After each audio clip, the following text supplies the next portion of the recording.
د هغې نه بعد یې راوړې وي د مخکینو مسلمانانو دعا. دا یو قیمتي دعا ده چې پخوانو مسلمانانو غوښتلې ده.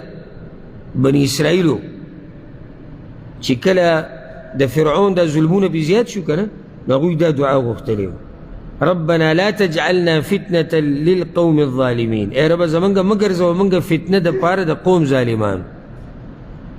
یعنی دا ظالمان چې په مونږ باندې کم ظلم کوي او مونږ کمزور یو، هغه راباندې زورور دي، مونږ دوی دپاره فتنه مه ګرځوه. ونجنا برحمتك من القوم الكافرین. او خلاص که مونږ د قوم او خلاص که مونږ په خپل رحم سره د کافرانو نه. او دا قیمتي دعا ده د مخکینو مسلمانانو.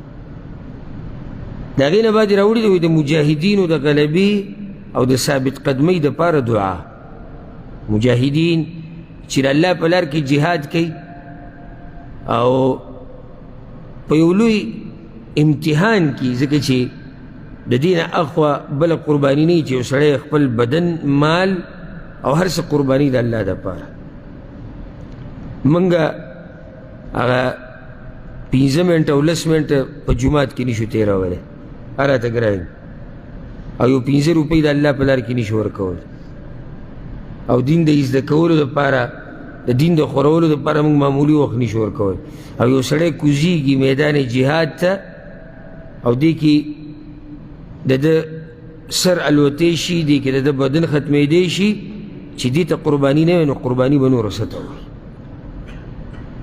دا مجاهدین څومره اوچت خلک دي، ګوره څومره اوچت خلک دي، خو دوی هم د الله مرستې ته څه دي؟ محتاج دي. او چې الله ورسره مرسته نه کوي، فتح به ورته میلاو شي؟ بیا فتح نشته. د احد غزا خو تاسو ته معلومه ده، اوله کې مسلمانانو ته فتح میلاو شوی و، او فتح په څه کې بدله شوه؟ په شکست کې. د هغوی د لاسه د صحابه کرامو د بعضو نه کوتاهي وشوه، کوم چې غره ته ختلي و راکوز شو. نو چې دې ځای کې الله هم غوښته ده چې دوی ته دا شکست میلاو شي، چې دا دوی دپاره درس او عبرت شي. او بیا الله سورة آل عمران کې ورته ویلي دي: ان ینصرکم الله فلا غالب لکم. که الله تاسو سره مرسته وکړي نو دې څوک نشته چې په تاسو زورور شي، او چې الله هم پرېږدي نو دې څوک نشته چې تاسو سره مرسته وکړي. نو مجاهدین د الله څومره ښه عبادت کوونکي دي، دوی محتاج دي دې ته چې الله یې مرسته وکړي. نو عام مسلمانان چې کوم دي دا خو محتاج دي. یوه دعا سورة البقره کې ده، سورة البقره کې هغه دعا ده، او دا دعا الله صحابه کرامو ته ښوولې و رضوان الله علیهم اجمعین، چې د مخکینو نیکانو خلکو په شان صبر به کوي او د دعاګانې به غواړي. او بدې کې هغه قصه تاسو ته معلومه وي، سورې بقره کې شته د طالوت او د جالوت. د هغه قصه کې د دعا راغلې، د مؤمنانو دا دعا غوښتلې وه. دا دومره سخت حالات د جهاد ده چې دې تپوس مه کوه، دا زړونه چې دا مرۍ ته راورسي. او ما اوس په منځه کې چې کوم آیتونه وي د سورة الاحزاب، په هغې کې هم د غزوه احزاب ذکر و. الله سبحانه وتعالی دغه غزا یو حال را نقل کړی ده او بیان کړی ده په سورة الاحزاب کې: وإذ زاغت الأبصار وبلغت القلوب الحناجر. الله صحابه کرامو ته وایي په هغه موقع باندې ستاسو سترګې کږې وږې شي، او ستاسو زړونه چې د هغه مرو ته را رسېدلي، چې د دغه مؤمنانو په شان مؤمناني او د هغوی سترګې پکې کږې وږې کېږي، او د هغوی زړونه مرۍ ته را رسي، نو دا به څومره لویه سختي. موږ خو پوس قالین باندې ناسو ډډم لګولي چې دین دغه دی، او خوښ هم زموږ دغه دین دی. کوم دین هم خوښ دی؟ پوس قالین والا شیخ صاحب د مال د لګولو به راته نه وی، د بدن د قربانولو به راته نه وی، د وخت د ورکولو به راته نه وی.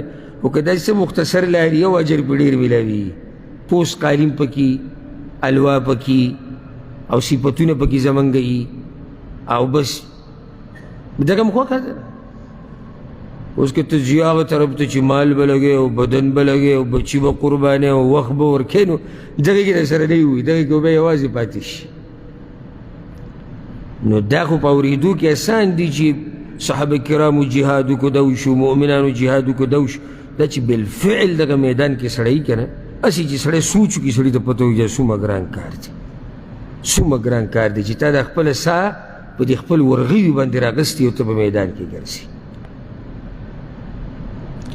نو هغوی دا دعا غوښتې او دې دعا ته یې ګوره ربنا افرغ علینا صبرا ای ربه زمونږه راتوی که په موږ باندې صبر داسې نه دي ویلي چې موږ له صبر راکړه څه یې ویلي دي راتوی که یعنې دومره ضرورت یې دی ورته یا الله راوبهیه په موږ باندې دا صبر وثبت اقدامنا او مضبوط که قدمونه زمونږه وانصرنا علی القوم الكافرین او مرسته وکړه زمونږه په مقابله د کافرانو کې